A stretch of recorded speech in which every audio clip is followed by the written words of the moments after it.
जाके उर उपजी नहीं भाई, सो क्या जाने पीर पराए। ब्यावर जाने पीर की सार, बांझनार क्या लखे बेकार। पतिव्रता पति को व्रत जाने, विभुचारिन मिल कहा बखाने। हीरा पारख जौरे पावे, मूर्ख निरख के कहा बतावे। जाके उरे उपजी नहीं भाई, लागा घाव करा है सोई। कोट गहार के दर्दन कोई, राम नाम मेरा प्राण आधार। सोई राम रस पीवन हार। जाके उरे उपजी नहीं भाई, जन दरिया जानेगा सोई। प्रेम की भाल कलेजे पोए, जन दरिया जानेगा सोई। प्रेम की भाल कलेजे पोई। जाके उरे उपजी नहीं भाई, सो क्या जाने पीर पराए। जाके उरे उपजी नहीं भाई।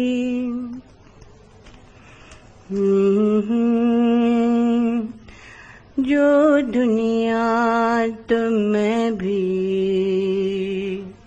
राम तुम्हारा, राम तुम्हारा। अधम कमीन जाति मतिहीना, तुम तो हो सिरताज हमारा। जो दुनिया काया का जंत्र, शब्द मन मुठिया। सुख मन तात चढ़ाई, गगन मंडल में धुनुआ बैठा। मेरे सतगुरु कला सिखाई, जो दुनिया पाप पान हरि कुबुद्धि ककड़ा। सहज सहज झड़ जाई, घूंडी गांठ रहन नहीं पावे। एक रंग होए आई, जो दुनिया एक रंग हुआ भरा। हरि चोला, हरि कहे कहाँ दिलाऊं। मैं नहीं मेहनत का लोभी, बख्शो मौज भक्ति निज पाऊं। जो दुनिया कृपा करी हरि बोले बानी, तुम तो हो मम दास। दरिया कहे मेरे आत्म भीतर, मेलो राम भक्ति विश्वास। जो दुनिया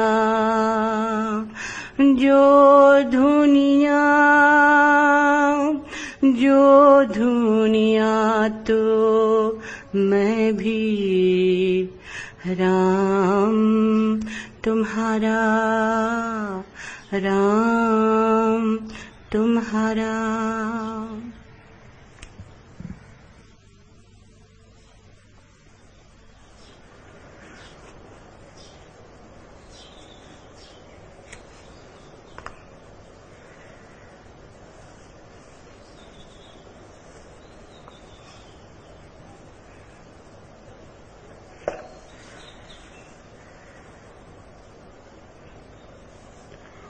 तुम रूप राशि, मैं रूप रसिक।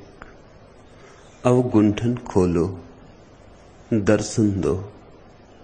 मानस में मेरे आन बसो, कुटिया मेरी जगमग कर दो।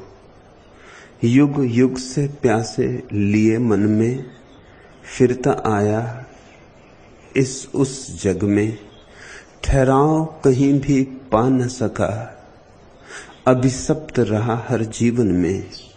क्षणभंगुर रूप दिखा इत उत, हर जगती में हर जीवन में। तृष्णा ज्वाला जलती ही रही, हर जीवन में प्रतिपल मन में। अब द्वार तुम्हारे आया हूं, रूपसी खोलो पट दर्शन दो। तुम रूप राशि में रूप रसिक, अवगुंठन खोलो दर्शन दो। मानस में मेरे आन बसो, कुटिया मेरी जगमग कर दो। हो मधु कुसुम सा प्रणय मिलन, रस में पीड़ा का उद्वेलन। परिणय हो प्राप्ति कामना का, प्राणों का प्राणों से मधुर मिलन। सुन पाया मन तब आवाहन, रसिक्त मधुर मृदु उद्बोधन। वंशी ध्वनिका सा आवाहन, ब्रज बनिताओं सा उद्वेलन। हर्षित पर संकित व्याकुल मन, रूपसी खोलो पट दर्शन दो। तुम रूप राशि में रूप रसिक, अवगुंठन खोलो दर्शन दो। मानस में मेरे आन बसो, कुटिया मेरी जगमग कर दो। युग युग की संचित आशाएं, प्रियकर पावन अभिलाषाएं। चिर सुख की सुंदर आशाएं, चिर शांति मुक्ति अभिलाषाएं। तन मन प्राणों की निधियां ले, मृदु आदि काल की सुधियां ले। दे सकता जो वह सब कुछ ले, अपना जो कुछ वह सब कुछ ले। मैं अर्घ लिए द्वारे आया, रूप सी खोलो पट दर्शन दो। तुम रूप राशि मैं रूप रसिक, अवगुंठन खोलो दर्शन दो। मानस में मेरे आन बसो, कुटिया मेरी जगमग कर दो। भक्त का हृदय एक प्रार्थना है, एक अभिप्सा है। परमात्मा के द्वार पर एक दस्तक है। भक्त के प्राणों में एक ही अभिलाषा है कि जो छिपा है वह प्रकट हो जाए। कि घूंघट उठे, कि वह परम प्रेमी या परम प्रेयसी मिले।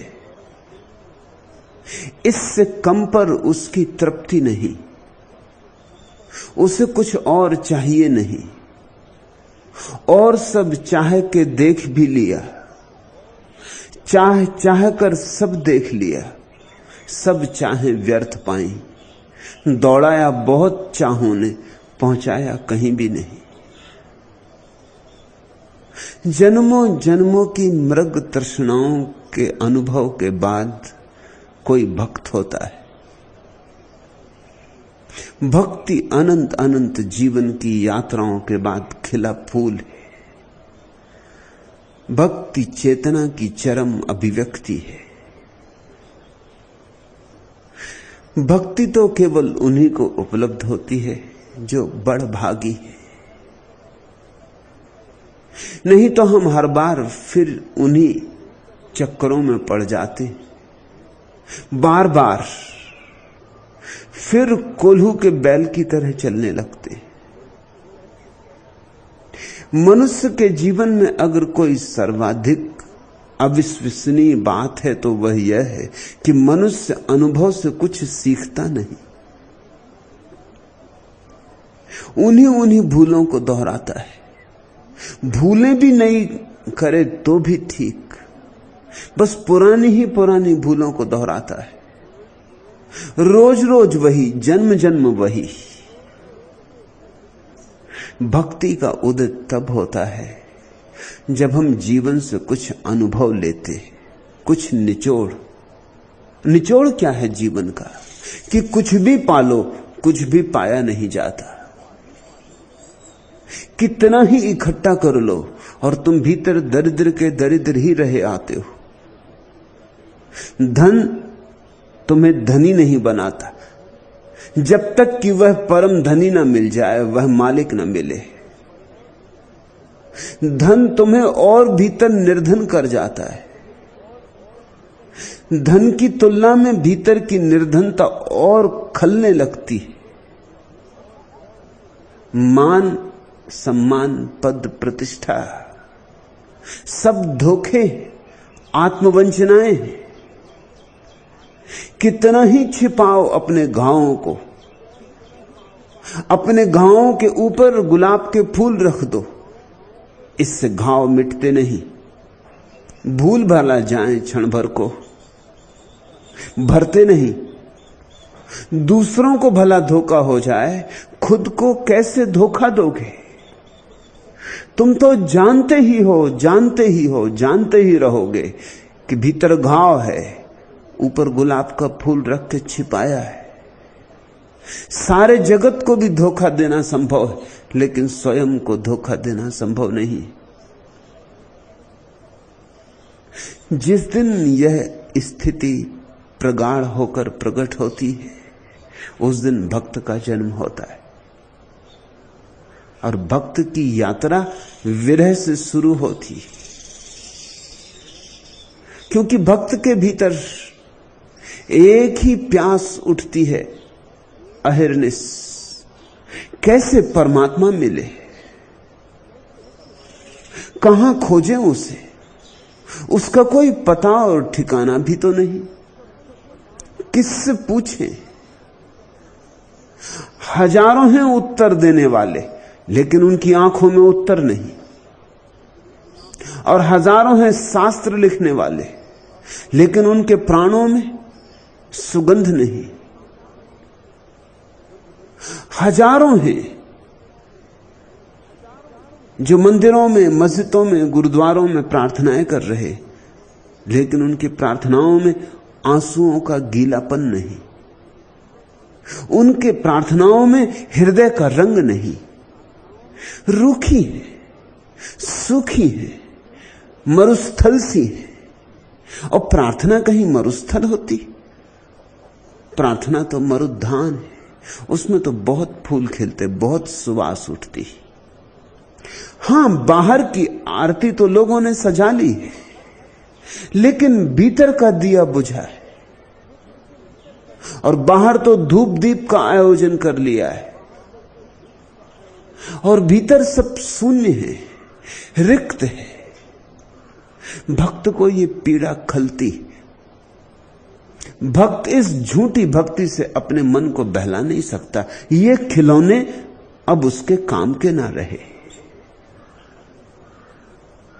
अब तो असली चाहिए। अब कोई नकली चीज उसे न भा सकती है, न भरमा सकती। तो गहन विरह की आग जलनी शुरू होती, प्यास उठती है और चारों तरफ झूठे पानी के झरने।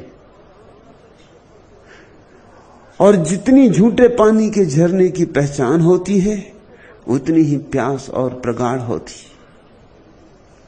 एक ऐसी घड़ी आती जब भक्त धू धू कर जलती हुई एक प्यास ही रह जाता है।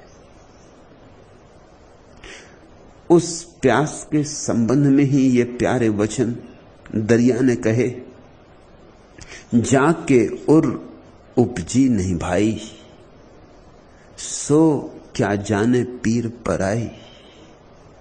ये विरह ऐसा है कि जिस हृदय में उठा हो वही पहचान सकेगा। ये पीर ऐसी है, ये अनूठी पीड़ा है। ये साधारण पीड़ा नहीं है। साधारण पीड़ा से तो तुम परिचित हो।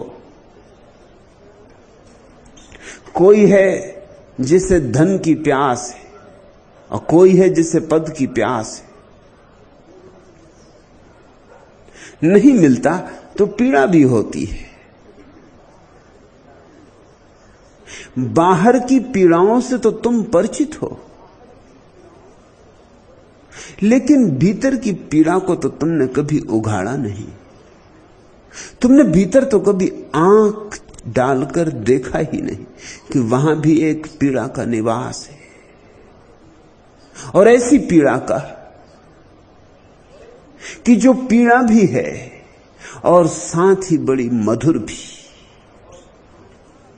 पीड़ा है क्योंकि सारा संसार व्यर्थ मालूम होता है, और मधुर क्योंकि पहली बार उसी पीड़ा में परमात्मा की धुन बजने लगती।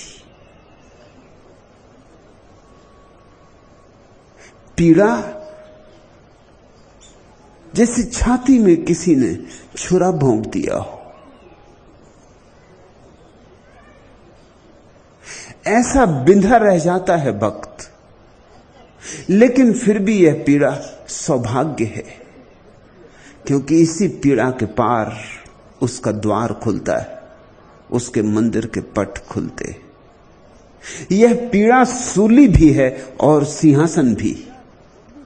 इधर सूली उधर सिंहासन, एक तरफ सूली दूसरी तरफ सिंहासन।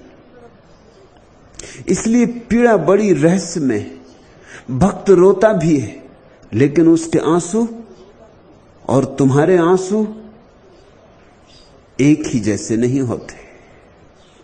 हां, वैज्ञानिक के पास ले जाओगे परीक्षण करवाने तो वह तो कहेगा एक ही जैसे। दोनों खारे हैं, इतना नमक है, इतना जल है, इतना इतना क्या क्या है, सब विश्लेषण करके बता देगा। भक्त के आंसुओं में और साधारण दुख के आंसुओं में वैज्ञानिक को भेद दिखाई ना पड़ेगा। इसलिए वैज्ञानिक परम मूल्यों के संबंध में अंधा है। तुम तो जानते हो आंसुओं का भेद। कभी तुम आनंद से भी रोए हो, कभी तुम दुख से भी रोए हो, कभी क्रोध से भी रोए हो, कभी मस्ती से भी रोए हो। तुम्हें भेद पता है, लेकिन भेद आंतरिक है, यांत्रिक नहीं है, वाह नहीं है। इसलिए बाहर की किसी विधि की पकड़ में नहीं आता। फिर भक्त के आंसू तो परम अनुभूति है, जो हृदय के पोर पोर से रिश्ती। उसमें पीड़ा है बहुत, क्योंकि परमात्मा को पाने की अभीप्सा जगी, और उसमें आनंद भी है बहुत, क्योंकि परमात्मा को पाने की अभिप्सा जगी। परमात्मा को पाने की आकांक्षा का जग जाना ही इतना बड़ा सौभाग्य है कि भक्त नाचता है। ये तो केवल थोड़े से सौभाग्यशालियों को ये पीड़ा मिलती है। ये अभिशाप नहीं है, ये वरदान है। इसे वे ही पहचान सकेंगे जिन्होंने इसका थोड़ा स्वाद लिया। जाके उर उपजी नहीं भाई। और यह पीड़ा मस्तिष्क में पैदा नहीं होती। यह कोई मस्तिष्क की खुजलाहट नहीं है। मस्तिष्क की खुजलाहट से दर्शन शास्त्रों का जन्म होता है। यह पीड़ा तो हृदय में पैदा होती। इस पीड़ा का विचार से कोई नाता नहीं है। यह पीड़ा तो भाव की है। इस पीड़ा को कहा भी नहीं जा सकता। विचार व्यक्त हो सकते हैं, भाव अव्यक्त ही रहते हैं। विचारों को दूसरों से निवेदन किया जा सकता है और निवेदन करके आदमी थोड़ा हल्का हो जाता। किसी से कह लो, दो बात कर लो, मन का बोझ उतर जाता है। पर यह पीड़ा ऐसी है कि किसी से कह भी नहीं सकते। कौन समझेगा? लोग पागल समझेंगे तुम्हें। कल एक जर्मन महिला ने संन्यास लिया। एक शब्द ना बोल सकी। शब्द बोलने चाहे तो हंसी, रोई, हाथ उठे, मुद्राएं बनी, खुद चौंकी भी बहुत, क्योंकि शायद पागल समझी जाए। कहीं और होती तो पागल समझी भी जाती। मैंने उससे कहा भी कि अगर जर्मनी में ही होती तो और किसी प्रश्न के उत्तर में ऐसा करती तो पागल समझी जाती। तू ठीक जगह आ गई, यहां तुझे पागल ना समझा जाएगा। यहां तुझे धन्यभागी, बड़ भागी समझा जाएगा।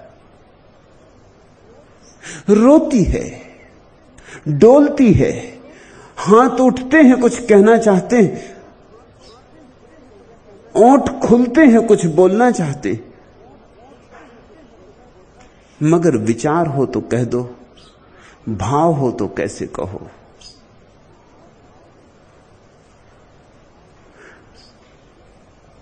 भाव तो केवल वे ही समझ सकते हैं जिन्होंने उस पीड़ा का थोड़ा अनुभव किया हो।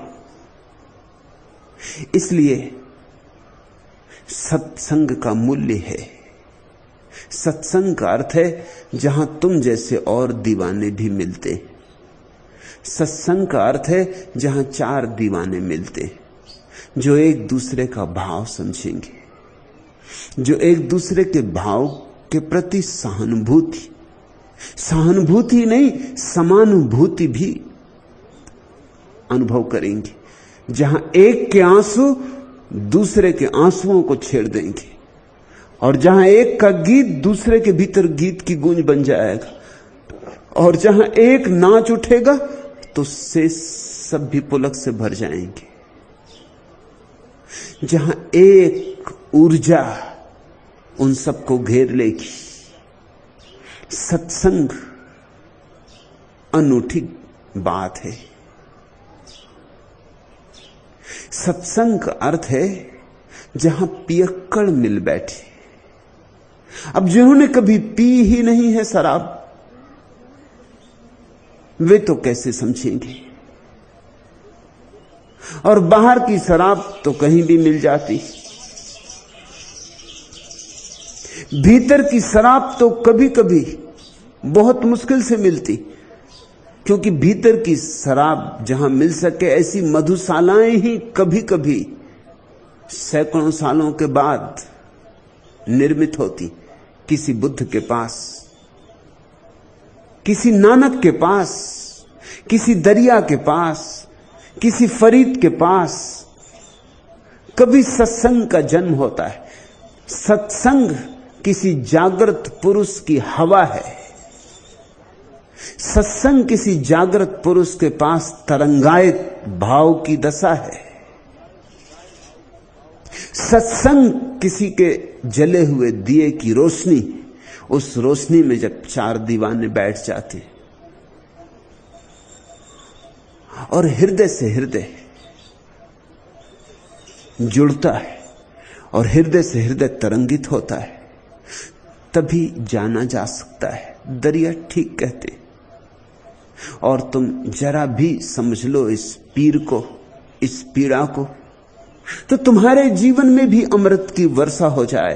अमी झरत विकसत कमल, झरने लगे अमृत और खिलने लगे कमल आत्मा का। मगर इस पीड़ा के बिना कुछ भी नहीं। ये प्रसव पीड़ा है।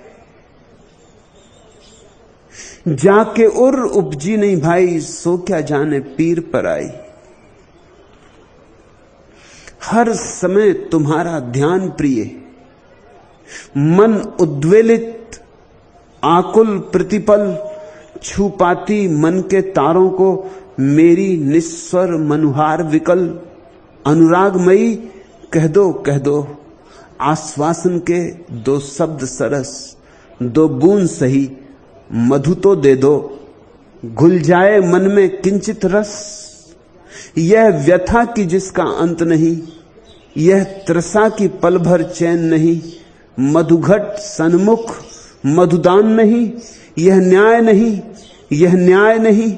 मधुदान उचित प्रतिदान उचित, मन प्राण त्रसित अनुराग विकल। हर समय तुम्हारा ध्यान प्रिय, मन उद्वेलित आकुल प्रतिपल, छुपाती मन के तारों को मेरी निस्वर मनुहार विकल। उठता है ये प्रश्न भक्त के मन में बहुत बार कि जो मैं कह नहीं पाता वह परमात्मा तक पहुंचता होगा, जो मैं बोल ही नहीं पाता वह सुन पाता होगा, जो प्रार्थना मेरे ओंठों तक नहीं आ पाती वो उसके कानों तक पहुंचती होगी। लेकिन जानने वाले कहते हैं वे ही प्रार्थनाएं पहुंचती हैं केवल जो तुम्हारे ओंठों तक नहीं आ पाती। जो तुम्हारे ओंठ तक आ गई वे उसके कान तक नहीं पहुंचती। जो तुम्हारे शब्दों तक आ गई वे यहीं पृथ्वी पर गिर जाती। जो निशब्द हैं उनमें ही पंख होते, वे ही उड़ती हैं आकाश में। जो निशब्द हैं वे निर्भार हैं। शब्द का भार होता है, शब्द भारी होते। शब्द पर गुरुत्वाकर्षण का प्रभाव होता है। शब्द को जमीन अपनी ओर खींच लेती, यहीं तड़फड़ा के गिर जाता है। उस तक तो निःशब्द में ही पहुंच सकते हो। उस तक तो शून्य में उठे हुए भाव ही यात्रा कर पाते। ब्यावर जाने पीर की सार। कुछ दृष्टांत लेते दरिया, सीधे साधे आदमी हैं, दुनिया है, कुछ पढ़े लिखे नहीं, बहुत ठीक कबीर जैसे दुनिया है। लेकिन इन दो धुनियों ने न मालूम कितने पंडितों को धुन डाला।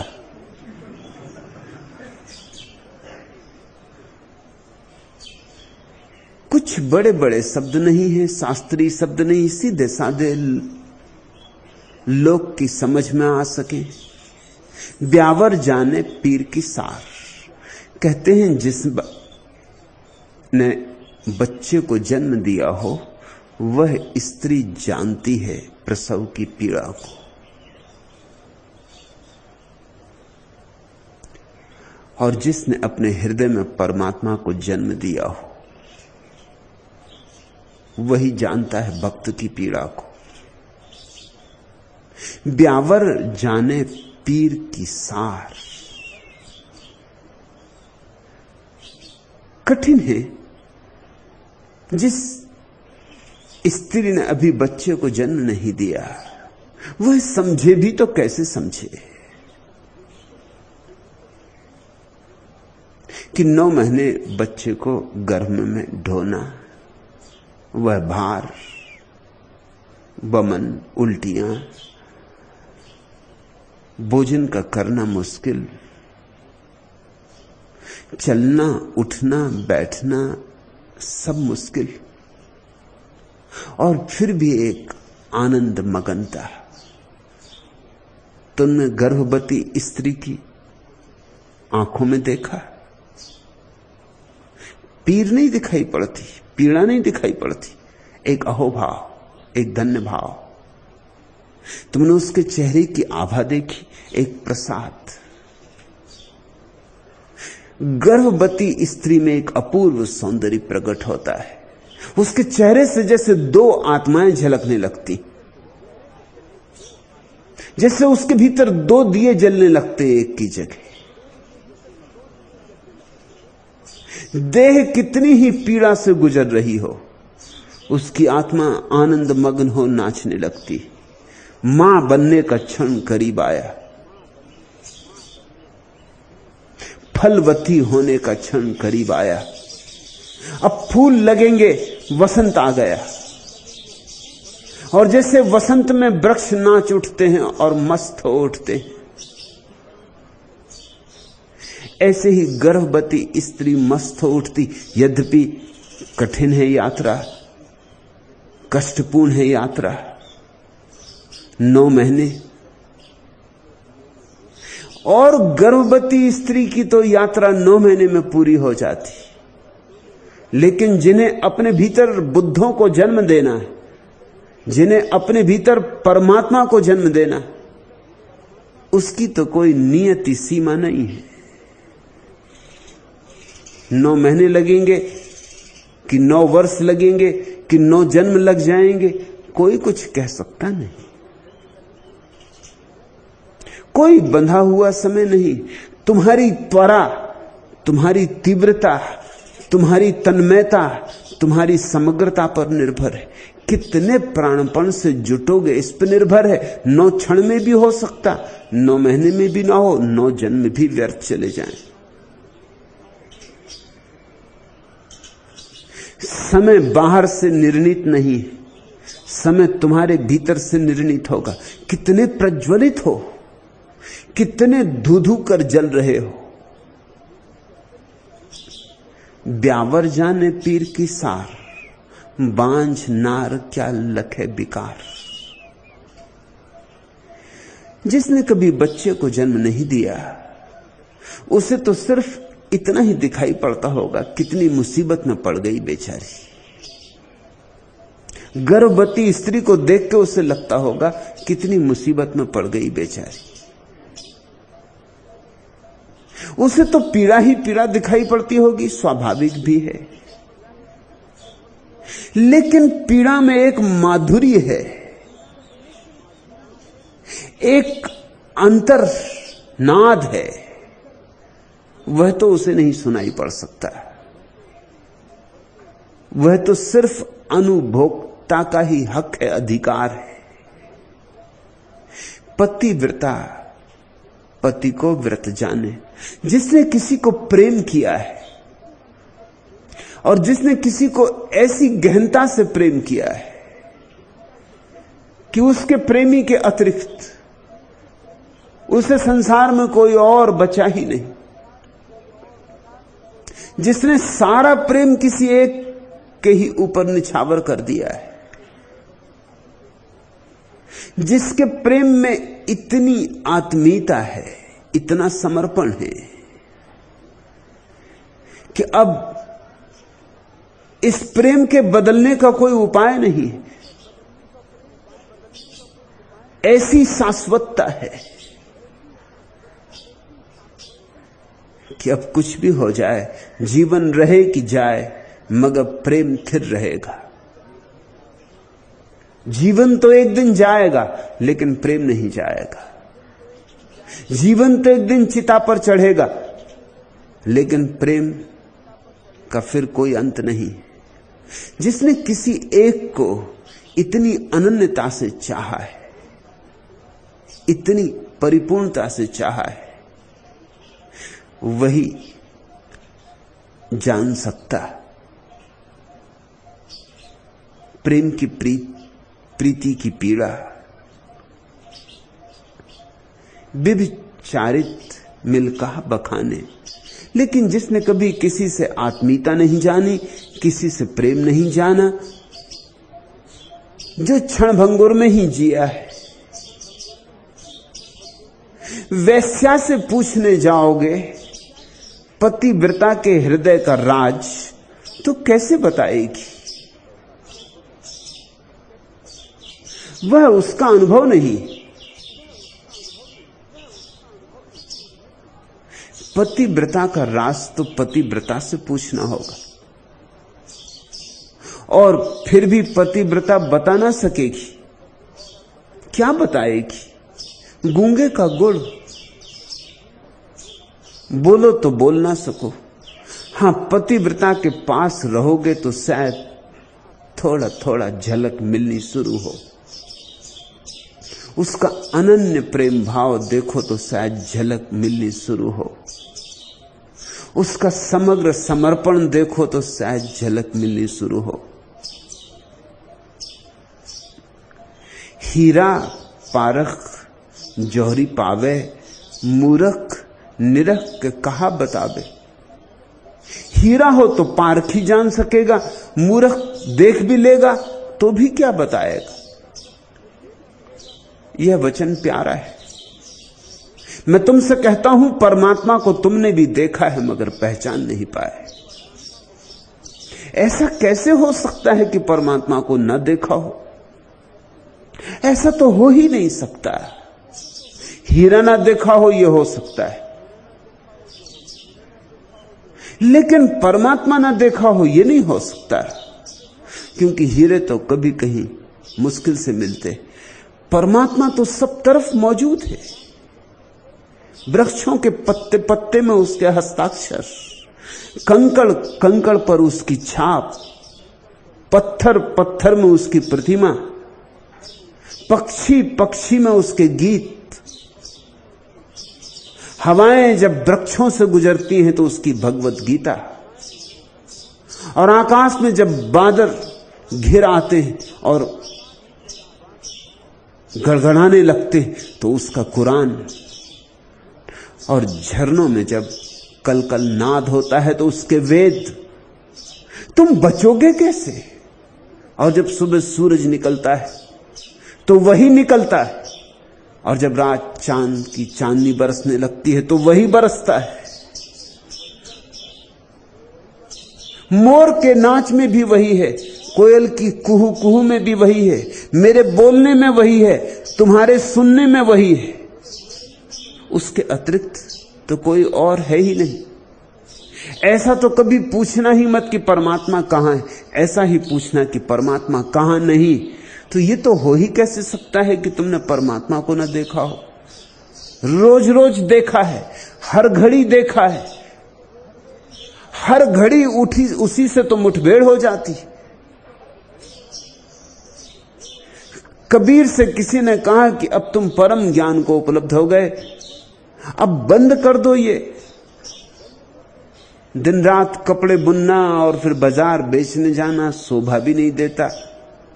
हजारों तुम्हारे शिष्य हैं, हम तुम्हारी फिक्र कर लेंगे। तुम्हारा ऐसा खर्च भी क्या है,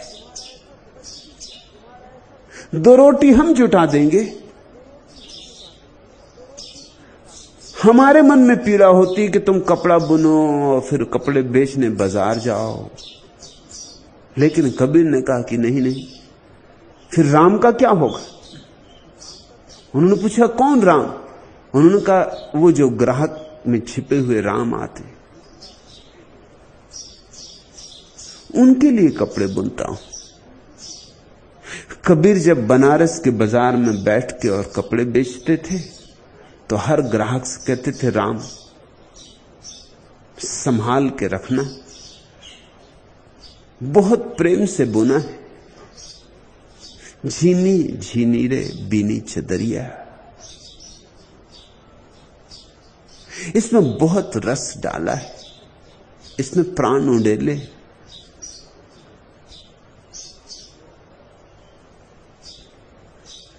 गोरा कुम्हार ज्ञान को उपलब्ध हो गया, लेकिन घड़े बनाता रहा सो तो बनाता ही रहा।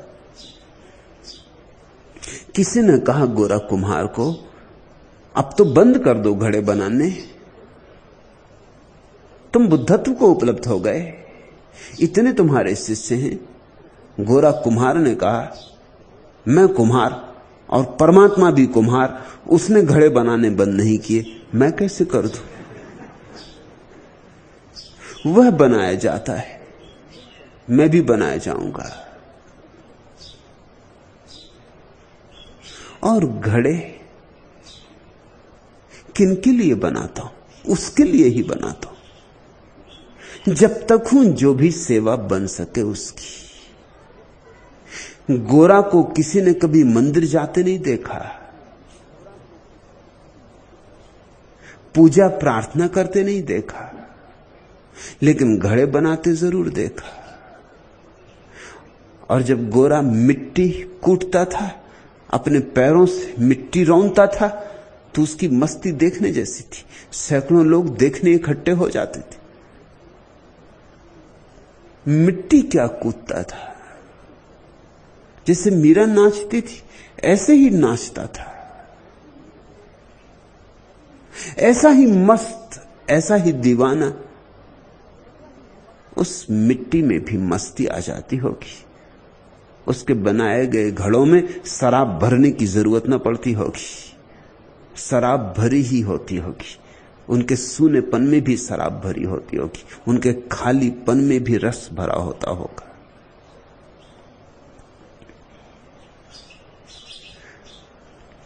हीरे को तो पारखी देखेगा, पारखी समझेगा, मूर्ख निरख के कहा बतावे। लेकिन किसी मूर्ख को दिखा दिया तो वो क्या बताएगा? देख भी लेगा तो भी चुप रहेगा। उसको तो कंकड़ पत्थर ही दिखाई पड़ते हैं, आदमी को वही दिखाई पड़ता है जितनी उसकी देखने की क्षमता होती। हमारी सृष्टि हमारी दृष्टि से सीमित रहती, जितनी बड़ी दृष्टि उतनी बड़ी सृष्टि।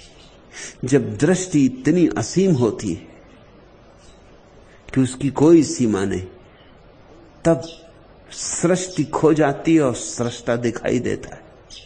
जब तुम्हारी दृष्टि असीम होती है तो असीम से तुम्हारा साक्षात्कार होता है।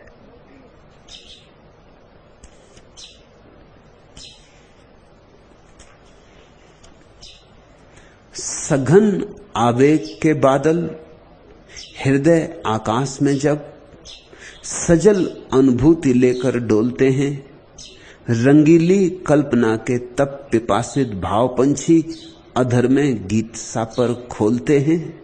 अधूरे विस्मरण सा शांति में वातावरण में विचारों का पवन जब सहमकर निश्वास भरता, नैन की पुतलियों में इंद्रधनुषी रंग लेकर छली सपना अजाने चित्र सा बनकर उभरता, जलन की वेदना से दमित नीरव नीड़ सुने व्यथा की टीस भरकर बोलते हैं। सुहानी गंध जैसी प्राण में उच्छ्वास भरती, किसी की याद जब अमराइयों सा फूलती है, उभरता मौन मधु उल्लास सावन सा सलोना, मृदुल मन की मधुरता छंद बनकर झूलती है। सुखद मन के सुकोमल शब्द ध्वनि के पैंग भरकर सधीसी पंक्ति बनकर झूलते हैं। तृषा रत जब कुंवारा क्षुब्ध घुटता मौन चातक, हरित धरती दुल्हन सी मांग भरती देखता है। प्रणय की अर्चना में साधना अंगार खाकर, प्रवासी स्वाति को लय में विलय हो टेरता है। विरह की सांस में भरकर उदासी, चिर मिलन की निलय में स्वप्न सतरंग घोलते हैं। सघन आवेग के बादल हृदय आकाश में जब सजल अनुभूति लेकर डोलते हैं, रंगीली कल्पना के तप पिपासित भावपंछी अधर में गीत सा पर खोलते। जैसे जैसे तुम्हारे भाव की सघनता होती, जैसे जैसे तुम्हारे भाव की गहनता होती, वैसे वैसे अस्तित्व रहस्यमय होने लगता है, वैसे वैसे पर्दे उठते हैं, वैसे वैसे सत्य भी नग्न होता है, वैसे वैसे प्रकृति अपने भीतर छिपे परमात्मा को प्रकट करने लगती है।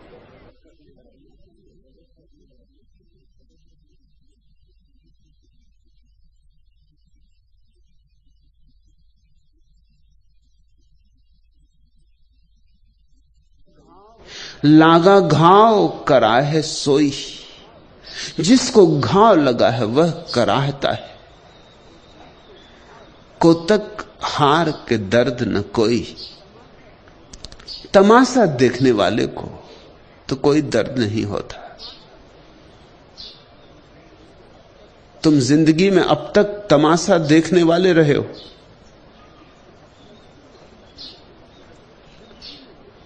जिंदगी में डुबकी मारो, किनारे पर कब से खड़े हो। किनारे पर ही जीना है और किनारे पर ही मरना है। और यह घुमड़ता सागर तुम्हें निमंत्रण दे रहा है, और ये उठती हुई तरंगे चुनौती है कि छोड़ो अपनी नाव। नहीं कोई नक्शा है पास माना, मगर नक्शा सिर्फ नामर्द पूछते। मर्द तो अनंत में, अज्ञात में अपनी छोटी सी डोंगी लेके उतर जाते।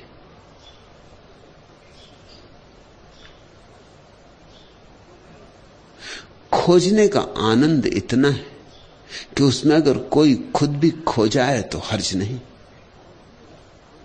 खोजने का आनंद ही इतना है कि खुद को भी समर्पित किया जा सकता है। और यह भी समझ लेना, जो खुद को खोने को राजी नहीं है वह कभी खोज नहीं पाएगा। जो इस बात के लिए राजी है कि अगर यह नौका डूब जाएगी मझधार में तो मझधार ही मेरा किनारा होगा, वही केवल परमात्मा के विराट सागर में अपनी नौका को छोड़ सकता है, और वही कभी उसे पाने में समर्थ हो सकता है। लागा घाव कराए सोई, कोतक हार के दर्द न कोई। लेकिन लोग सिर्फ तमाशबीन हैं। वे बुद्धों को उतरते भी देखते सागर में, तरंगों पर लहरों पर जीतते भी देखते, फिर भी किनारे पे ही खड़े देखते रहते। दूर से नमस्कार भी कर लेते, मगर पैर नहीं रखते, एक कदम नहीं उठाते। पैर रखना तो दूर, किनारे पे पैर गड़ा के खड़े होते हैं कि किसी भूल चूक के क्षण में अपने बावजूद, कभी किसी दीवाने की बातों में आके कहीं उतर ना जाए तो जंजीरें बांध रखते, पैरों में जंजीरें बांध देते। अपने पे इतना भी भरोसा तो नहीं है। हो सकता है किसी की बात मन को आंदोलित कर दे, कोई तार छिड़ जाए भीतर, कोई सोया भाव जगा दे, और कहीं ऐसा हो जाए कि उतर ही ना जाऊं, फिर उतर जाऊं तो पछताऊं, उतर जाऊं तो लौटने का भी तो पता नहीं कि लौट पाऊं। इसलिए किनारे पर लोगों ने पैर गड़ा लिए हैं जमीन में, खूंटे गाड़ लिए, खूंटों से जंजीरें बांध ली। तुम जरा खुद ही गौर से देखो, तुमने कितनी जंजीरें बांध रखी। और लोग जंजीरों के बहाने चुनौतियों को इंकार करते रहते हैं। मेरे पास लोग आते हैं, वो कहते हैं सन्यास तो लेना, मगर अभी नहीं ले सकता, अभी तो बेटे का विवाह करना। जब बेटे का विवाह हो जाएगा तब लूंगा। अभी सन्यास ले लूं, कहीं बेटे के विवाह में अड़चन ना पड़े। और कल अगर मौत आ गई तो क्या तुम सोचते हो कि बेटे का विवाह रुकेगा?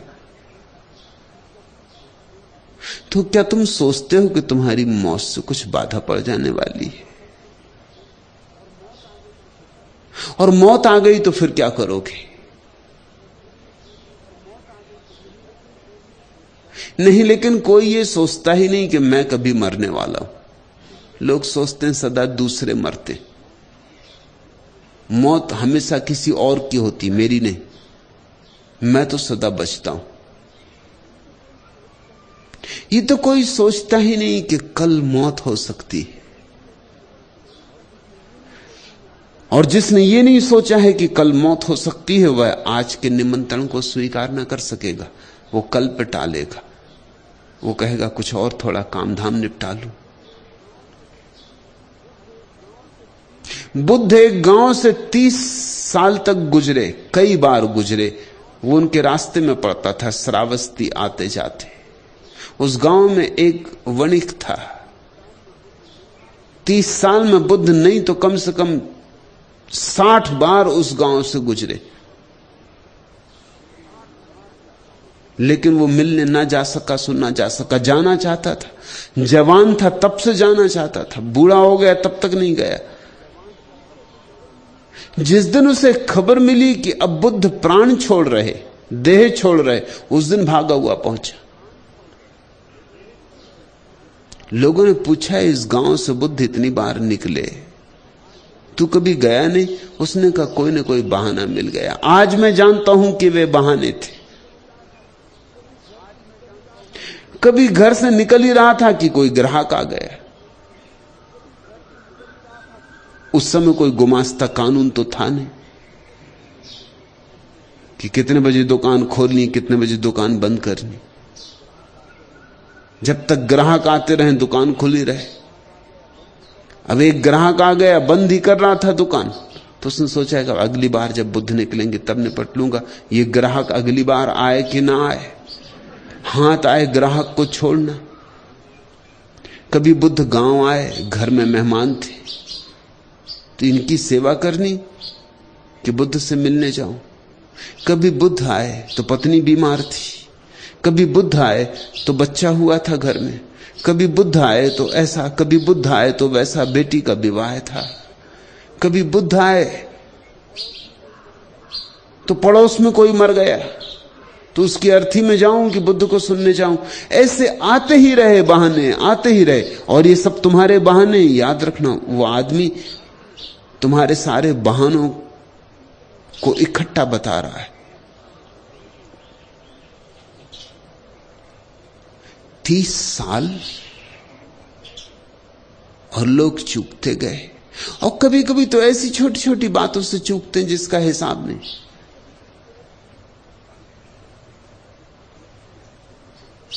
लक्ष्मी अभी दिल्ली गई,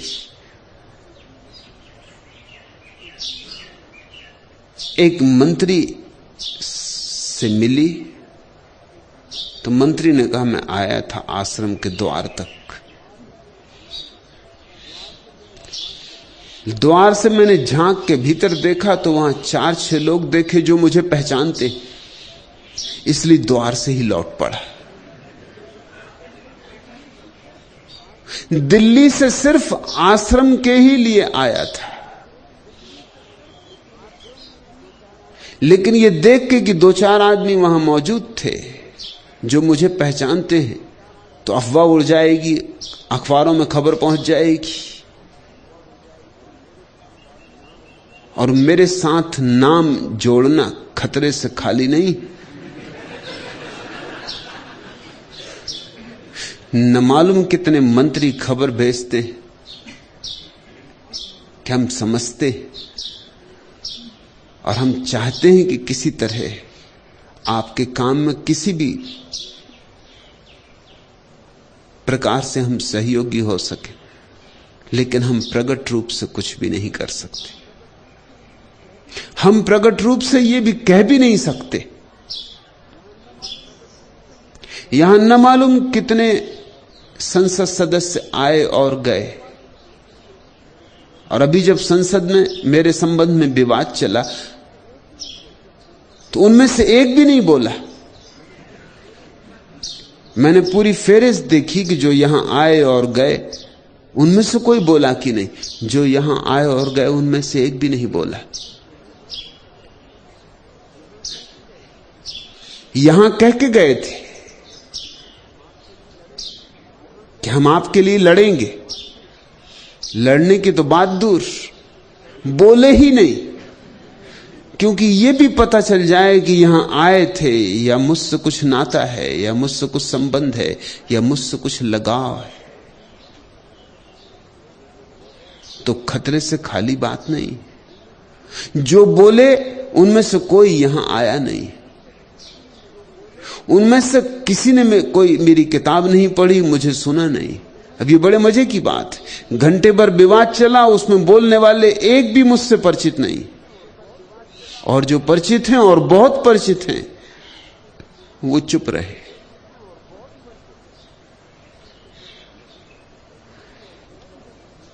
दरवाजे से लौट जाए कोई, सिर्फ ये देख के कि कोई पहचान के लोग दिखाई पड़ते, खबर उड़ जाएगी।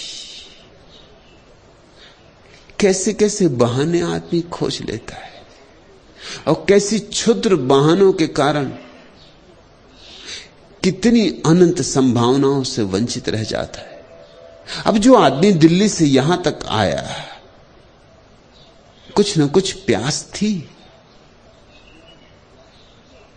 लेकिन प्यास को दबा के लौट गए।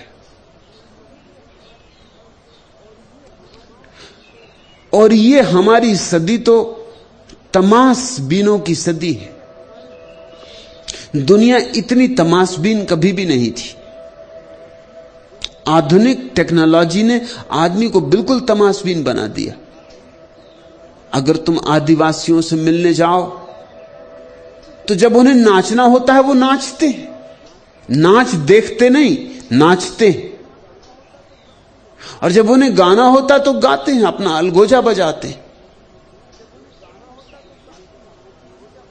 लेकिन तुम्हें जब नाच देखना होता है तो तुम नाचते नहीं, तुम फिल्म देखने जाते हो या किसी नर्तकी को निमंत्रण कर देते हो, या अगर टेलीविजन घर में है तब तो कहीं जाने की जरूरत नहीं। और जब तुम्हें गीत सुनने का मन होता है तो तुम ग्रामाफोन रिकॉर्ड चढ़ा देते हो, या रेडियो खोल देते हो, या रिकॉर्ड प्लेयर। कोई गाता है, कोई नाचता है, तुम सिर्फ देखते हो, तुम सिर्फ तमाशबीन हो। फुटबॉल का खेल लाखों लोग चले देखने, क्रिकेट का खेल लाखों लोग दीवाने।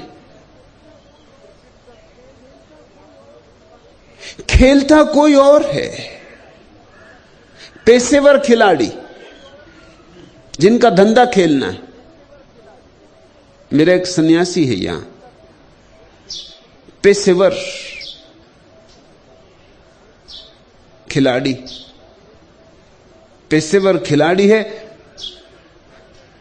तो अमेरिका ने उसे निमंत्रण दिया कि तुम अमेरिका ही आके बस जाओ, तो वो अमेरिका रहा। फिर किसी तरह मेरी सुगंध उसे लग गई, यहां चला आया, अब उसे जाना नहीं। तो बड़ी मुश्किल है, वो रहे यहां कैसे। टेनिस का खिलाड़ी, अद्भुत खिलाड़ी, तो यहां के टेनिस के खिलाड़ी, उनका तुम फिक्र मत करो। अगर तुम रहना चाहो, सरकार से हम सब इंतजाम करवाएंगे।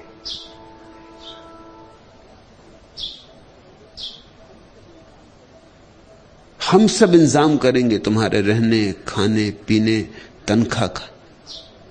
तुम यहीं रह जाओ, तुम्हारा रहना तो सौभाग्य की बात है। अब सब चीज पेशेवर हो गई। दो पहलवान लड़ रहे हैं, सारे लोग चले।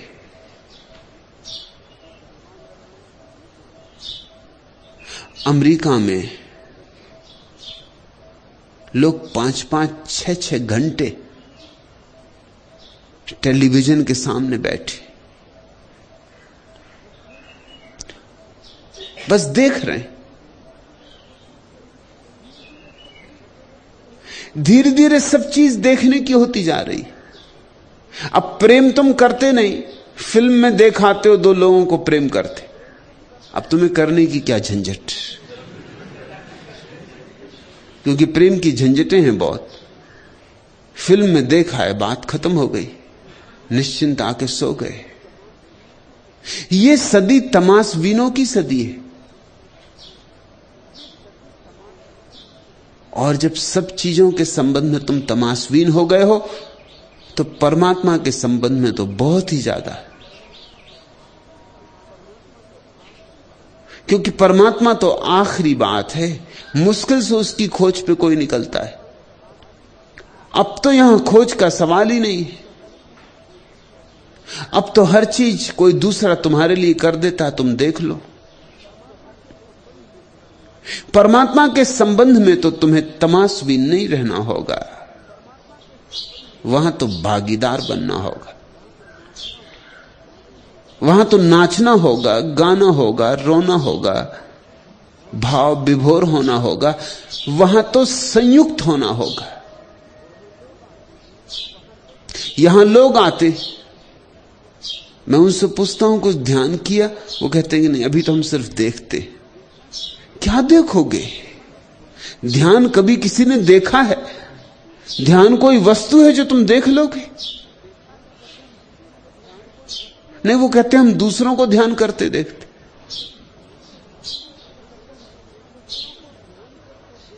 दूसरों को ध्यान करते देखते हो, तुम क्या देखोगे? कोई नाच रहा है तो नाच दिखाई पड़ेगा, ध्यान थोड़ी दिखाई पड़ेगा। ध्यान तो अंतर्दशा है, वो तो जो नाच रहा है उसके अंतरतम में घटित होगा, तुम उसे नहीं देख सकोगे। तुम तो नाचने वाले को देख के लौट आओगे और तुम सोचोगे मन में, नाच और ध्यान ये दोनों एक कैसे हो सकते हैं? नाच का ध्यान से क्या लेना देना? तुमने नाचने वाले तो बहुत देखे। नाच बिना ध्यान के हो सकता है, और ध्यान भी बिना नाच के हो सकता है, और ध्यान और नाच साथ साथ भी हो सकते हैं। बुद्ध ने सिर्फ ध्यान किया, उसमें नाच नहीं। मीरा नाची भी और ध्यान भी किया, उसमें दोनों संयुक्त थे। मीरा बुद्ध से थोड़ा ज्यादा धनी, उसके ध्यान में एक और लहर, एक और तरंग है। बुद्ध का ध्यान शांत है। बुद्ध संगमरमर की प्रतिमा की भांति शांत है। इसलिए यह कोई आकस्मिक नहीं कि बुद्ध की ही प्रतिमाएं सबसे पहली बनी और संगमरमर की बनी। अब तुम मीरा की प्रतिमा कैसे बनाओगे संगमरमर की? बनाओगे भी तो झूठी होगी। मीरा की प्रतिमा बनानी हो तो पानी के फव्वारे से बनानी होगी, तब कहीं उसमें कुछ नाच जैसा भाव होगा।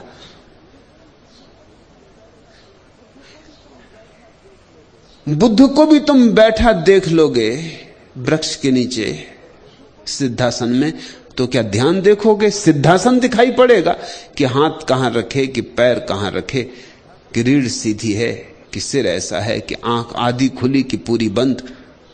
मगर ध्यान कैसे देखोगे? ये तो बैठना है, ये तो आसन है। ऐसे तो कई बुद्धू बैठे हुए हैं और बुद्ध नहीं हो पाए। ये तो तुम भी सीख सकते हो। ये तो थोड़ा सा अभ्यास करके तुम भी सिद्धासन मार के बैठ जाओगे, मगर इससे तुम बुद्ध नहीं हो जाओगे। ध्यान तो अंतर की घटना है, देखी नहीं जा सकती, केवल अनुभव की जा सकती है।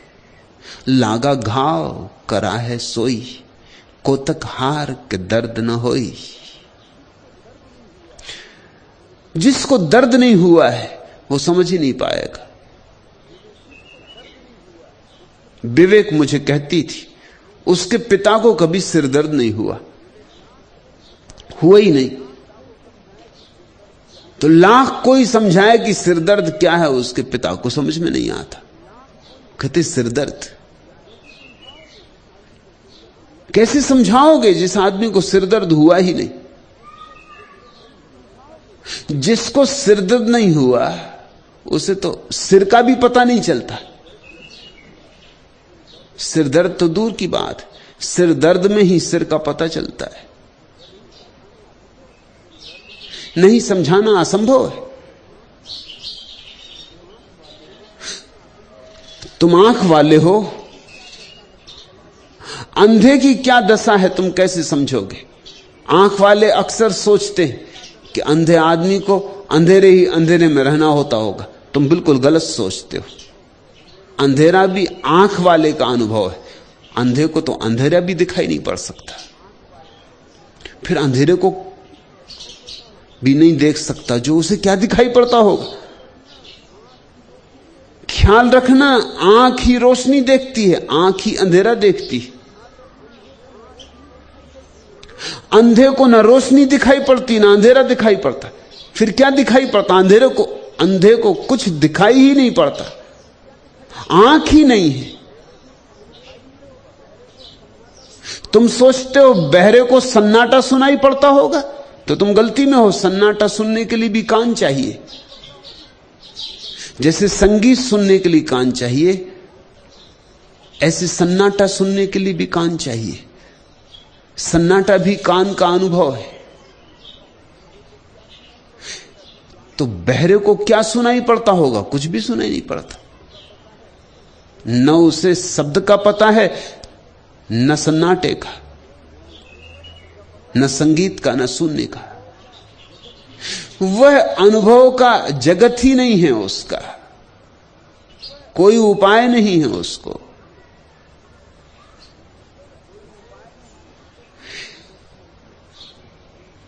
अनुभव के अतिरिक्त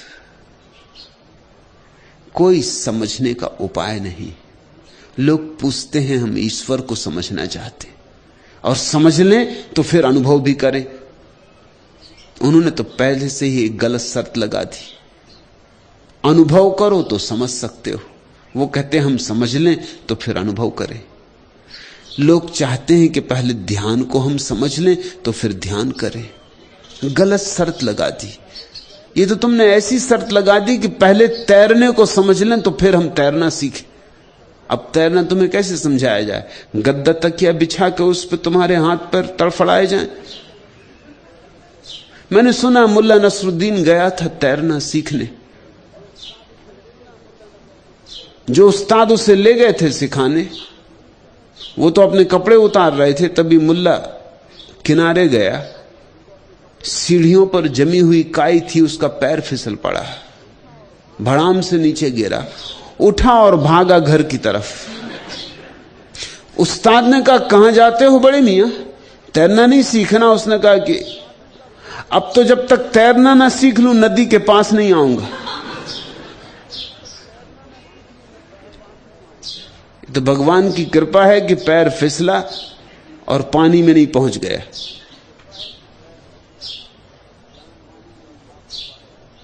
जान बची और लाखों पाए, बुद्धू लौट के घर को आए। उसने कहा अब नहीं, अब तो तैरना सीख ही लूं तभी पानी के पास कदम रखूंगा।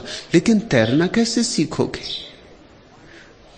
और बात तो तर्कयुक्त लगती है कि आखिर तैरना बिना सीखे पानी में पैर रखना खतरे से खाली नहीं है। और ऐसे ही कुछ लोग हैं, वो कहते हैं पहले हम ध्यान समझ लें फिर हम ध्यान करें। समझोगे कैसे? वो कहते हैं हम देखें दूसरों को ध्यान करते।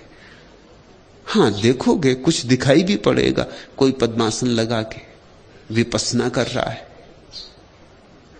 कोई नाच के सूफी मस्ती में डूबा हुआ है, कोई नाच रहा है और उमर खयाम हो गया है, और कोई सिद्धासन में बुद्ध की तरह बैठा है।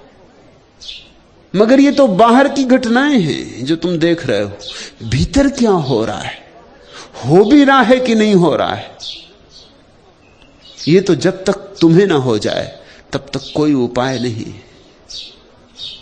राम नाम मेरा प्राण आधार। जब तक राम नाम ही तुम्हारा प्राण का आधार ना हो जाए,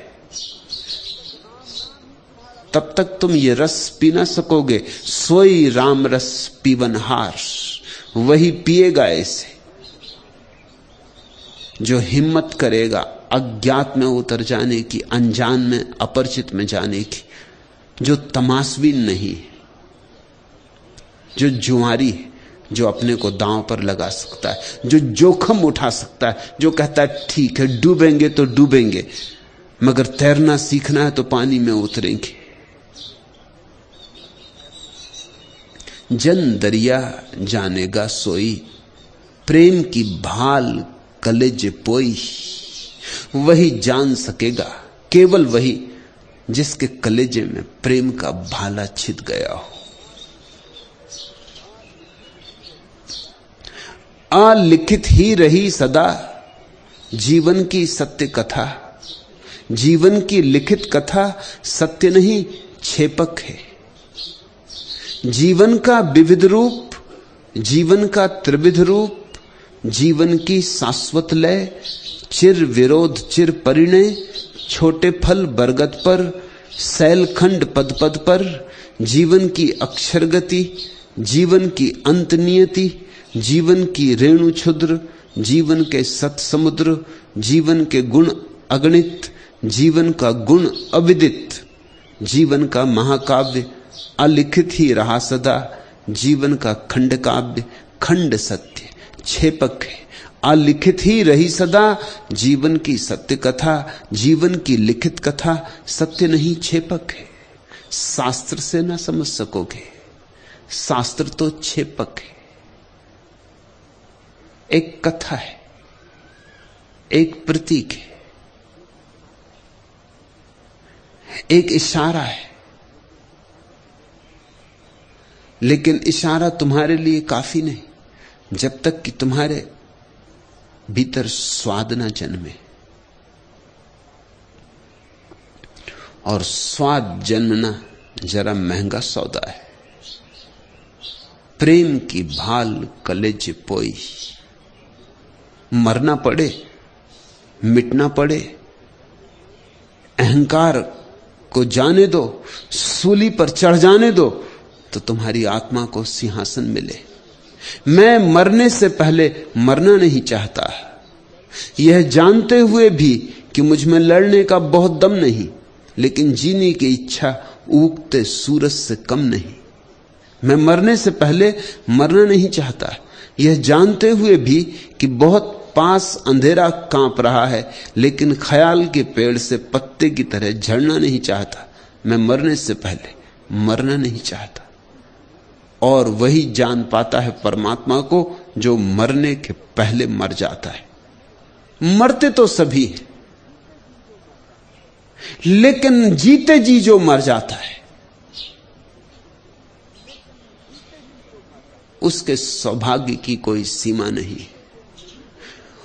जीते जीते जो नहीं हो जाता है, जो जीते जी अपने भीतर शून्य हो जाता है, ना कुछ, उसी शून्य में परमात्मा का पदार्पण। और वही शून्य है जिसको दरिया कहते हैं, भाला। प्रेम की भाल कलेज पोई, जो प्रेम के लिए अपने को निछावर कर देता है।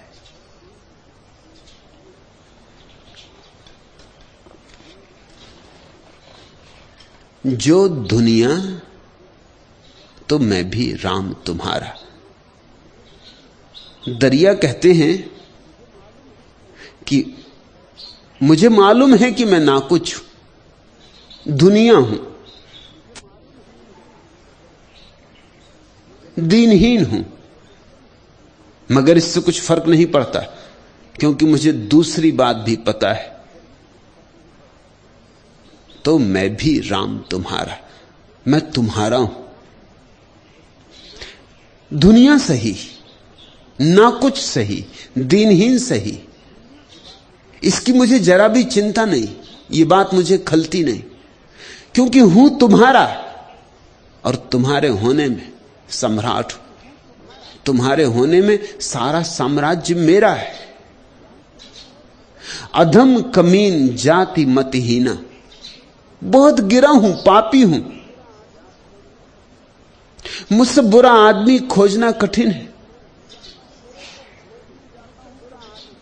बुरे को खोजने जाता हूं तो मुझसे बुरा नहीं पाता। जाति मतिहीना, मेरी बुद्धि है ही नहीं। मान ही लो कि मैं मतिहीन हूं। कबीर ने कहा ना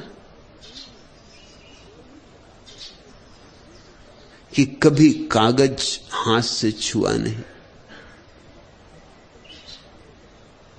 मसी कागज छुओ नहीं, कभी स्याही हाथ में ली नहीं।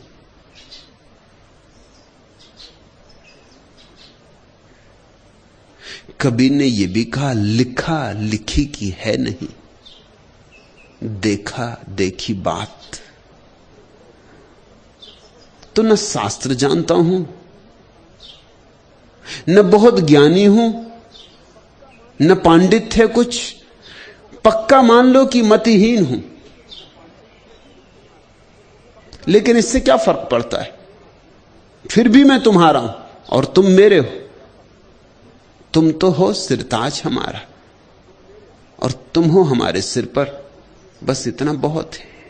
न बुद्धि चाहिए, न श्रेष्ठ कुल चाहिए, न धन चाहिए, न पद चाहिए।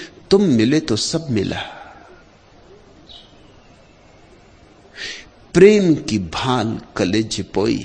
जिसने भी प्रेम की भाल को कलेजे में उतर जाने दिया, वो ना कुछ से सब कुछ हो जाता है, शून्य से पूर्ण हो जाता है।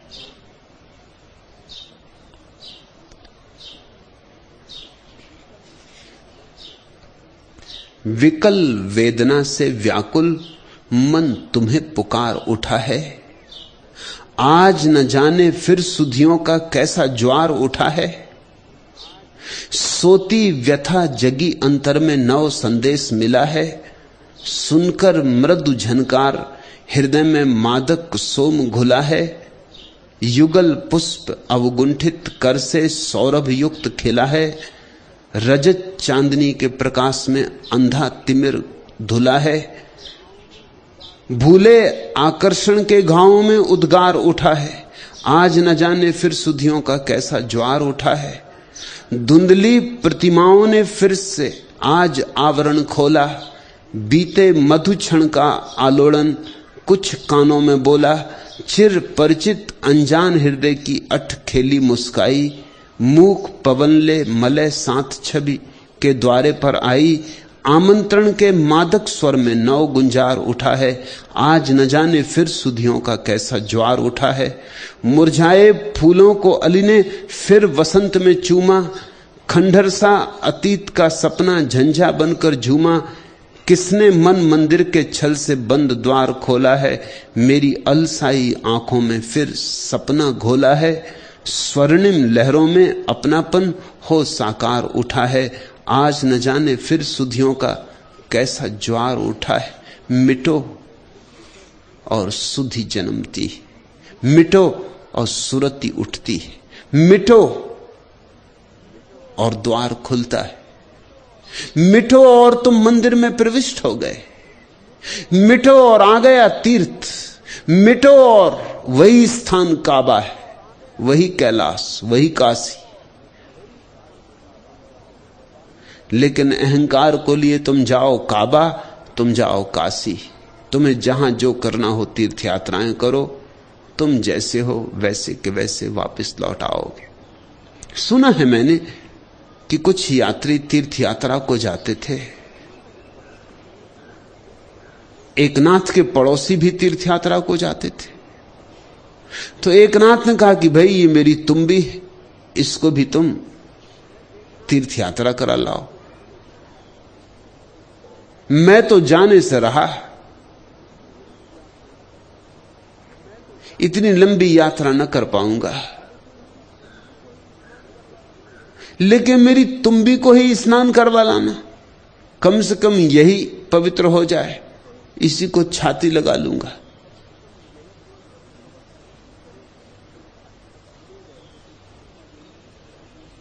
ले गए तीर्थयात्री तुम्बी को, हर जगह डुबकी दिलवा दी, एक क्या 10 दिलवा दी। तुम्बी को डुबकी दिलवाने में क्या दिक्कत? घाट घाट तीर्थ तीर्थ सब जगह स्नान करवा के ले आए। लेकिन तुम्बी कड़वी थी। जब ले आए तो तुम्बी काटी एक नाथ ने, और उनको चखने को थी। थूक दिया उन्होंने, कड़वी तुम्बी थी। कहा कि ये भी कोई चखवाने की चीज थी। एक नाथ ने कहा, अंधो कुछ तो समझो, ये तुम्बी कड़वी थी, इतने तीर्थ यात्रा कराई, इतने गंगा में, यमुना में, नर्मदा में, न मालूम कितनी जगह डुबकी खिलाई, ये तक मीठी नहीं हो पाई। जरा अपने भीतर देखो, तुम्हारा जो कड़वा था वो अब भी कड़वा है।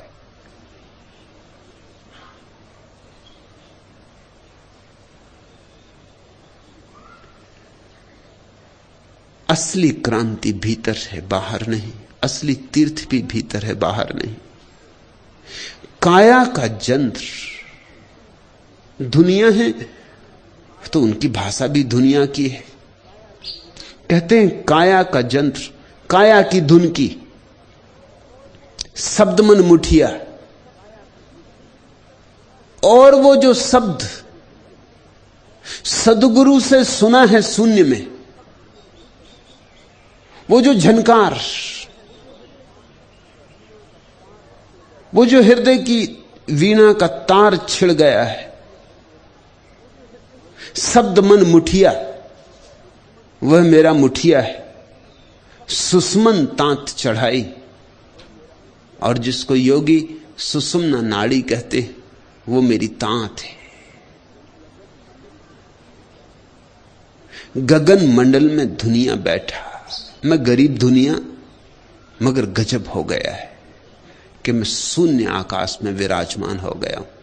मेरे पास कुछ ज्यादा नहीं था, काया का जंत्र शरीर की धुन की थी, शब्द मन मुठिया था, सुषमन तांत चढ़ाई, मगर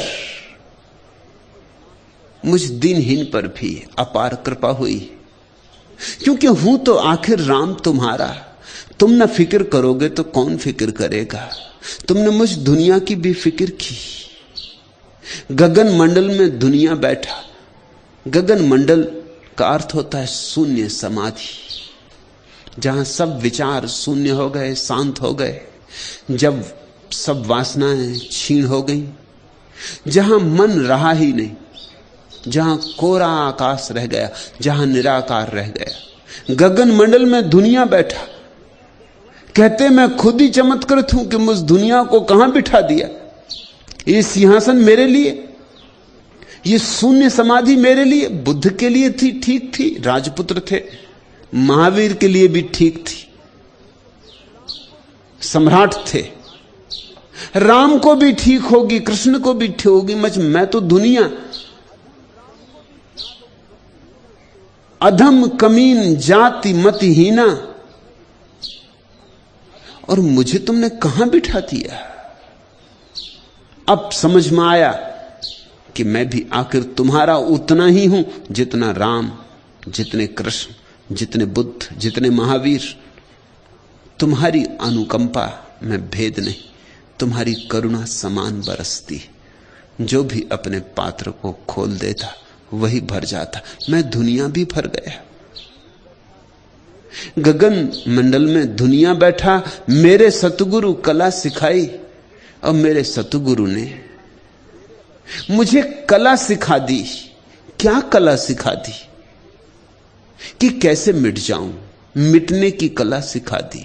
प्रेम की भाल कलेज पोई। सदगुरु के पास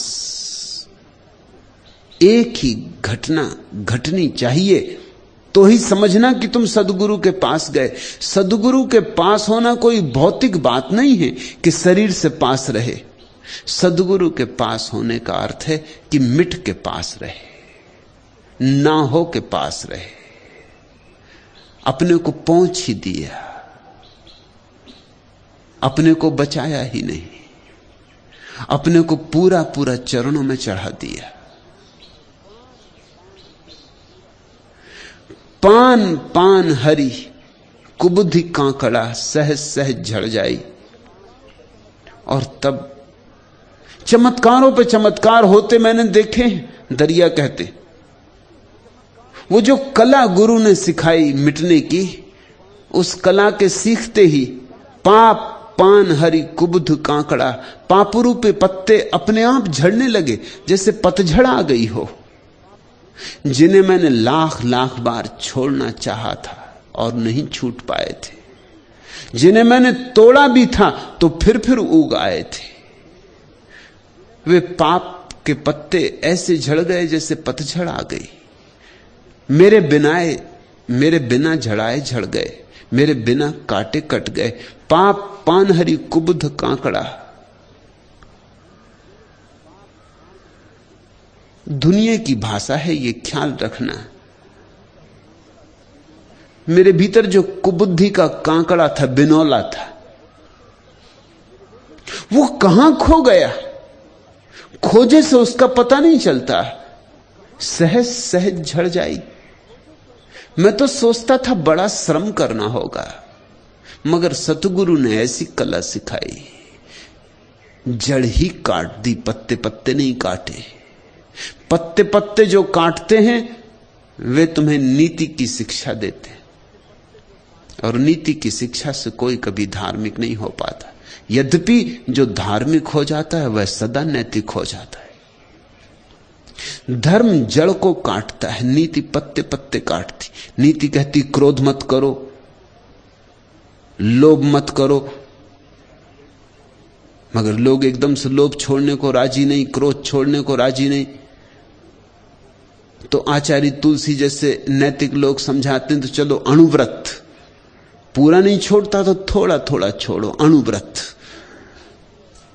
थोड़ा सा क्रोध छोड़ो, थोड़ा सा मोह छोड़ो, थोड़ा और धीरे धीरे करके छोड़ देना। सब पत्ते एकदम नहीं कटते तो एक काटो, एक शाखा काटो, फिर दूसरी काटना। लेकिन तुम्हें पता है, शाखा काटोगे वृक्ष की तो जहां काटोगे वहां 3 शाखाएं निकल आती। अणुव्रत साधोगे और महापाप प्रकट होंगे। इधर से संभालोगे, उधर से पाप बहने लगेंगे। जड़ नहीं काटी जब तक, तब तक कुछ भी ना होगा। पाप पान हरि कुबुद्ध कांकड़ा सहज सहज झड़ जाई। जड़ के कटते ही, जड़ क्या है? अहंकार जड़ है, मैं हूं यह भाव जड़ है। सत्संग में बैठने का अर्थ है मैं नहीं हूं ऐसे बैठना। बस इतनी सी कला है, बस इतना सा राज है। कुंजियां छोटी होती हैं, ताले कितने ही बड़े हों और कितने ही जटिल हों, कुंजियां तो छोटी सी होती। ये छोटी सी कुंजी जीवन के अनंत रहस्यों के द्वार खोल देती। घुंडी गांठ रहन नहीं पावे, एक रंगी हुई आई। वही दुनिया अपनी भाषा में समझाने की कोशिश कर रहा है। घुंडी गांठ रहन नहीं पावे, न तो कहीं गांठ रह जाती, न कहीं उलझन रह जाती, धागों में सब मिट जाती। एक रंगी हुई आई। ये जो बहुरंगा मन है, यह करूं वह करूं, यह भी कर लूं वह भी कर लूं, ये जो हजार हजार दिशाओं में दौड़ता हुआ मन है, अचानक एक रंग का हो जाता। मैं अपने सन्यासी को गैरिक रंग दे रहा हूं। मुझसे लोग पूछते हैं क्या और रंग बुरे हैं? नहीं, और रंग बुरे नहीं है। ये तो केवल सूचक है कि धीरे धीरे एक रंग के हो जाना है। कोई भी चुन सकता था, हरा चुनता, वो भी प्यारा रंग है, वृक्षों का रंग है, सूफियों का रंग है, शांति का रंग है, शीतलता का रंग है, वो भी प्यारा रंग है। गैरिक चुना, वो सूरज का रंग है, आग का रंग है, जिसमें कोई पड़ जाए तो जल के राख हो जाए। वो अहंकार को भस्मीभूत करने का रंग है। सफेद भी चुन सकता था, वो पवित्रता का रंग है, निर्दोषता का रंग है, कुंवारेपन का रंग है। सब रंग प्यारे। काला भी चुन सकता था, वो गहराई का रंग है, असीमता का रंग है, शाश्वतता का रंग है। प्रकाश तो आता जाता है, अंधेरा सदा रहता है।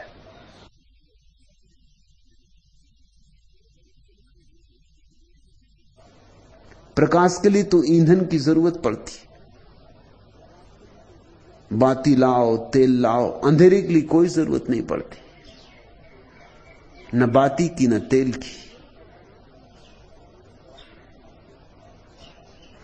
अंधेरे को बनाना नहीं पड़ता, वह है ही। प्रकाश आता जाता है, अंधेरा सदा है। तो काला रंग भी चुन सकता था, मगर एक रंग चुनना था ताकि भीतर तुम्हें स्मरण बना रहे कि मन बहुरंगी है, सतरंगी है। इसे एक रंगी कर देना है, इसे एक रंग में रंग देना है। फिर गैरिक ही चुना, क्योंकि वो चिता का रंग है, आग का रंग है, और सत्संग तो चिता है। वहां मरना सीखना है, मरने की कला सीखना है। प्रेम की भाल कलेजे पोई, वहां प्रेम की ज्वाला में भस्मीभूत हो जाना सीखना है। एक रंग हुआ भरा हरी चोला, हरी कहे कहा दिलाऊं। दरिया कहते हैं, और जिस दिन मैं एक रंग हुआ उसी दिन मेरे भीतर हरी ही हरी भर गया। जब तक मैं बटा था हरि का पता न था। जब मैं अनबटा हुआ, अखंड हुआ, एक हुआ, तत्क्षण वह अखंड मुझ में उतर आया। एक रंग हुआ भरा हरि चोला, तो पूरे देह में, तन प्राण में हरि ही हरि भर गया। हरि कहे कहा दिलाऊं, और फिर हरि मुझसे कहने लगे क्या चाहिए बोल, क्या दिला दूं। अब ये भी कोई बात हुई। अब तो पाने को कुछ रहा नहीं। यही तो मजा है, जब पाने को कुछ नहीं होता तब परमात्मा कहता है बोलो क्या चाहिए। भिखमंगों को परमात्मा कुछ नहीं देता, सम्राटों को सब देता है। उससे दोस्ती करनी हो तो भिखमंगापन छोड़ना पड़ता है। इसलिए तो इस देश ने सन्यासी के लिए स्वामी नाम चुना। स्वामी का अर्थ होता है मालिक, सम्राट। मांगकर नहीं कोई उसके द्वार तक पहुंचता। मांगने में तो वासना है। जहां तक मांगना है वहां तक प्रार्थना नहीं है। जहां तक मांगना है वहां तक संसार। जहां सब मांगना छूट गया, जहां कुछ मांगने को नहीं, वहां अपूर्व घटना घटती। परमात्मा कहता बोलो क्या चाहिए। कबीर ने कहा है कि मैं हरि को खोजता फिरता था और मिलते नहीं थे, और जब से मिले हालत बदल गई। अब मेरे पीछे पीछे घूमते, कहत कबीर कबीर, कहां जा रहे कबीर, क्या चाहिए कबीर। अब मैं लौट के नहीं देखता क्योंकि मुझे कुछ चाहिए नहीं। अब ये और एक झंझट का प्रश्न खड़ा करते हैं क्या चाहिए। न मांगू तो भी शोभा नहीं देता, न मांगू तो ऐसा लगता है कहीं अशिष्टाचार ना हो। सो मैं भागता हूं और वे मेरे पीछे पड़े हैं। कहत कबीर कबीर, कहां जा रहे, रुको कुछ ले लो। एक रंग हुआ भरा हरि चोला, हरि कहे कहा दिलाऊं, मैं ना ही मेहनत कर लो भी। वो कहते मुझे कोई लोभ नहीं है, मुझे अब कुछ चाहिए नहीं है, बख्शो मौज भक्ति निज पाऊं। अब अगर नहीं ही मानते हो और कुछ मांगना ही है, मांगना ही पड़ेगा, जिद पर ही पड़े हो, तो इतना ही करो कि मेरी भक्ति बढ़े और बढ़े, कि मेरी मौज और बढ़े, इतनी बढ़े कि निज को पालूं।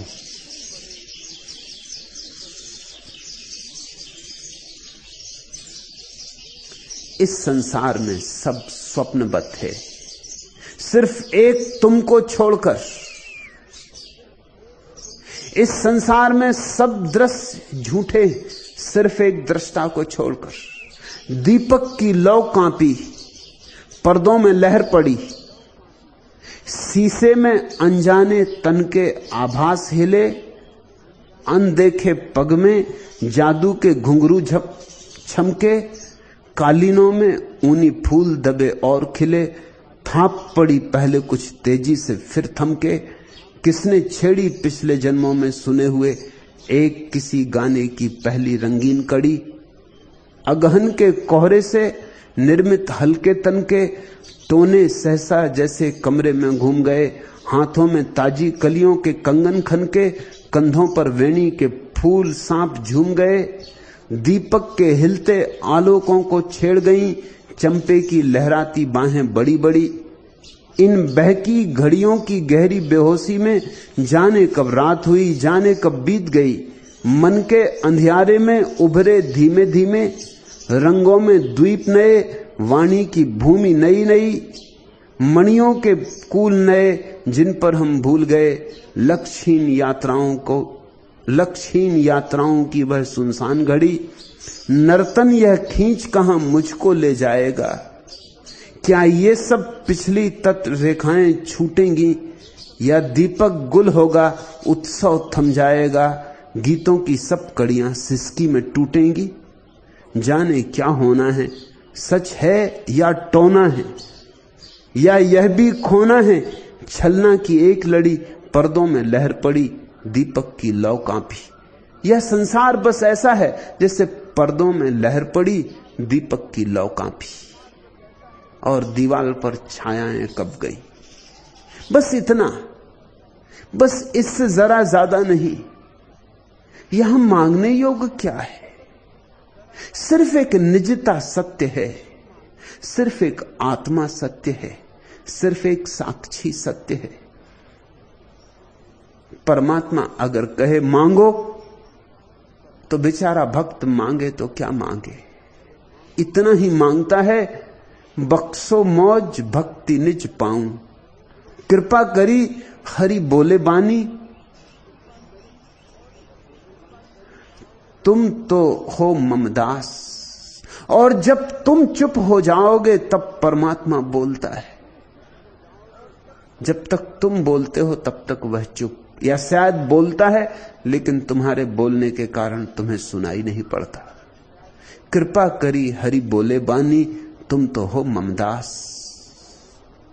दरिया कहे मेरे आत्म भीतर, मेलो राम भक्ति विश्वास। जैसे ही इतनी सी बात कह दी कि तुम मेरे दास हो, तुम मेरे हो, तुम मेरे अंग हो, कि तुम मेरी ही एक किरण हो, कि मेरी ही एक गंध हो, कि बस सब हो गया। दरिया कहे मेरे आत्म भीतर, मेलो राम भक्ति विश्वास। उस घड़ी श्रद्धा जन्मी, उस घड़ी जाना परमात्मा है। परमात्मा प्रमाणों से नहीं जाना जाता, कोई प्रमाण नहीं परमात्मा का सिवाय समाधि के अनुभव के। छू गई है ज्योति मुझको, मोम सा मैं गल रहा हूं। मुझ पर असर होता नहीं था, मैं कभी पाषाण सा था। मैं समुद्र में पड़ा बहता बर्फ चट्टान सा था। एक दिन किरणें पड़ी सिर पर, अचानक जल रहा हूं। यह बड़ी कड़वी, बड़ी मीठी, बड़ी नमकीन भी है। इस जलन में अमृत रस है, साथ ही रस भी हीन भी है। हाथ पकड़ा है किसी ने और मैं भी चल रहा हूं, छू गई है ज्योति मुझको, मोम सा मैं गल रहा हूं। परमात्मा तुम्हें छुए, इतना उसे अवसर दो।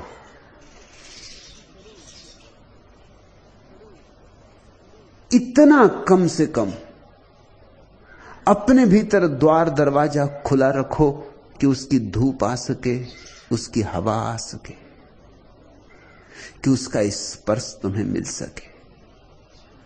फिर से सब जो तुम जन्मों जन्मों चाहे थे, मांगे थे, कल्पना की थी, घटना शुरू हो जाता है। और जिसने उसे जाना, क्षण भर को भी जाना, फिर लौटने का कोई उपाय नहीं। फिर तो मस्त मगन हो उसके गीत गाता है। चांद अगर मिल सका ना मुझको, क्या होगा सारा उजियारा।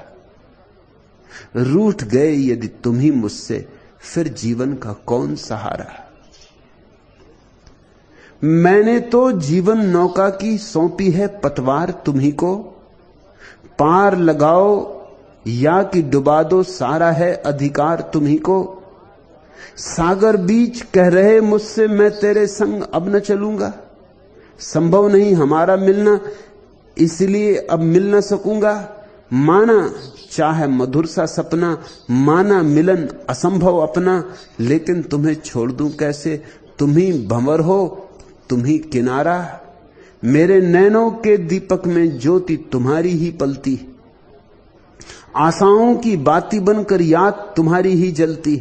भूल नहीं पाता दो पल भी स्मृतियों की जलन चुभन को, आलिंगन का बंदी ग्रही भाता है अब मेरे मन को। इसमें कुछ अपराध न तेरा, इसमें कुछ अपराध न मेरा, इसमें कुछ अपराध न तेरा। मेरे ही अंतर मन को जब भाता कारागार तुम्हारा। तुम ही तो मेरे गीतों में कलित कल्पना की काया हो, कंपित सी कोमल भावों में अनुभावों की अनुछाया हो। तुम ही काव्य की अमर प्रेरणा, तुम ही साधना का साधन हो। तुम ही शब्द हो, तुम ही पंक्ति हो, तुम ही सरस्वर आराधन हो। तुम ही सुधा में अमर प्रीति हो, तुम ही मिलन का मधुर गीत हो। बिना तुम्हारे रह जाएगा मेरा भाव सिंधु ही खारा। चांद अगर मिल सका न मुझको, क्या होगा सारा उजियारा। रूठ गए यदि तुम ही मुझसे, फिर जीवन का कौन सहारा। और अभी परमात्मा तुमसे रूठा है, क्योंकि तुम परमात्मा से रूठे हो। तुम परमात्मा की तरफ पीठ किए खड़े हो, और इसलिए कितना ही उजाला हो तुम्हारी जिंदगी अंधेरी रहेगी, अंधेरी ही रहेगी। उस चांद को पाए बिना कोई उजियाला काम का नहीं। उस परम धन को पाए बिना सब धन व्यर्थ। उस परम पद को पाए बिना सब पद व्यर्थ। परमात्मा परम भोग है, उसको पाए बिना सब भोग भोग के धोखे। हिम्मत करो, साहस करो। एक दिन ऐसी घड़ी आए कि तुम भी कह सको, गंगन मंडल में धुनुआ बैठा, मेरे सतगुरु कला सिखाई।